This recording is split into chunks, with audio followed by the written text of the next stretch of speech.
talk about the champion and the race winner. Let's give credit where it's due to Ben Rhodes. He took his second Truck Series championship in 3 years. He's finished in the top 2 in the point standings each of the last 3 seasons now in the Truck Series. So when you look at his career, obviously his championship pedigree is absolutely phenomenal in the last 3 seasons, but he still only has 7 career wins. Maybe that's a product of the current playoff system and being able to manipulate that to his advantage. Where does Ben Rhodes currently rank among all-time great truck lifers, if you will?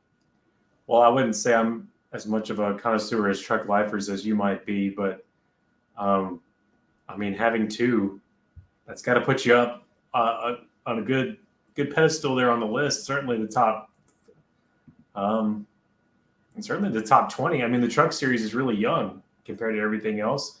So, I mean, only starting in 95. I mean, I forget where the top echelon of them are. I mean, certainly Ron Hornaday and Matt Crafton foot that bill for sure. And then you got Ted Musgrave and guys like that, Mike Skinner, Todd Bodine. But he's not up there on the greats, but he's on the 2 championship greats, wherever that may lie. Ron Hornaday, Matt Crafton, Jack Sprague, Todd Bodine, Ben Rhodes. Those are your only 5 multi-time champions in the NASCAR Truck Series in the last, I guess, what is it now, 28 seasons, 29 seasons that that series has been around since 1995. Yeah. So it's a very exclusive club. But I'm with you. I think when you look at race wins, obviously Rhodes still has a bit of a ways to go. He's obviously been able to work the system to his advantage the last couple of years. And again, as much as people know where I stand on this system, I hope they also know that I don't go so far as some fans do, as to say, because there was a tweet that somebody sent out, I don't know if it was earlier today or last night after Ryan Blaney won the Cup Series title, and said, is it a hot take to say that each of the 4 champions were the least deserving in their series that they won the championship in of the championship 4?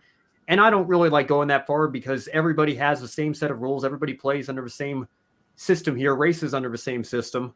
And look, Corey Heim and Carson Hocevar really got into it with one another, and we'll get to that a little bit later on here in the show. But Ben Rhodes did everything he needed to do to survive the absolute insanity that we saw with the quadruple overtime finish and maximize his position at the end, and then hold on after Zane Smith missed a shift in front of him and damaged his truck and held off a hard-charging Grant Enfinger to claim his second championship in 3 years. I think he's a thoroughly deserving champion. Maybe he didn't have the best overall season performance. And again, that's, people understand that's what I would still like to use to crown our champions, but that's not the reality. Ben Rhodes did everything he needed to do. I think he's a deserving champion. And I think he's going to be around in the Truck Series for a long time. I think it might be easy to, forget just how long he's been here.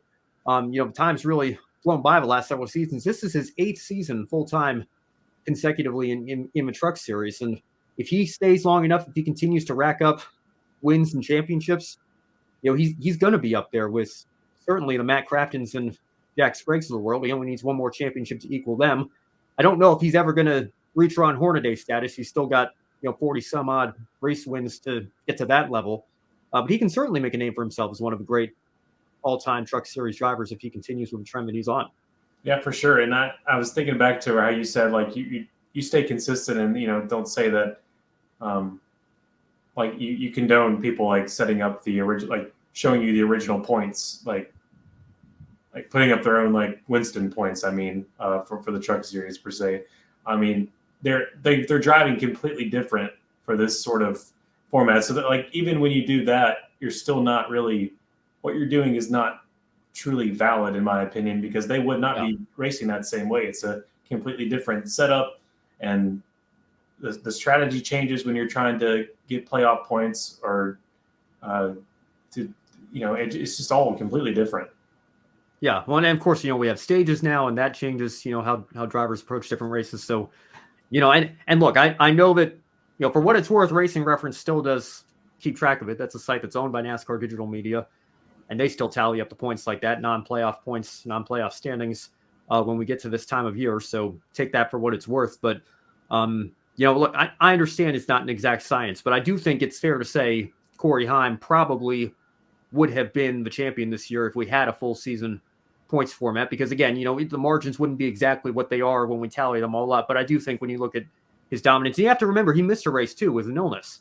If he hadn't done that, and had even just gone out and gotten a nice solid top 10 or top 15, he would have been even further ahead by that metric. So, yeah. I think it's interesting to look at. I must confess, I do sometimes find it. There's one guy that does it on Twitter now that has the full old retro, NASCAR and NBC graphics from the early 2000s, like 2003, when we last had the Winston Cup format. I think it's cool to look at, but I don't go so far as to say, oh, Jeff Gordon's actually a 7-time champion, and nothing you say can change my mind here. Let's give credit where it's due to the playoff champions. It's not like winning, the championships that Petty and Earnhardt won, but this is how we do it now, and we can like it, we can not like it, but I think at the end of the day, we have to give credit where it's due to the drivers that come out on top here.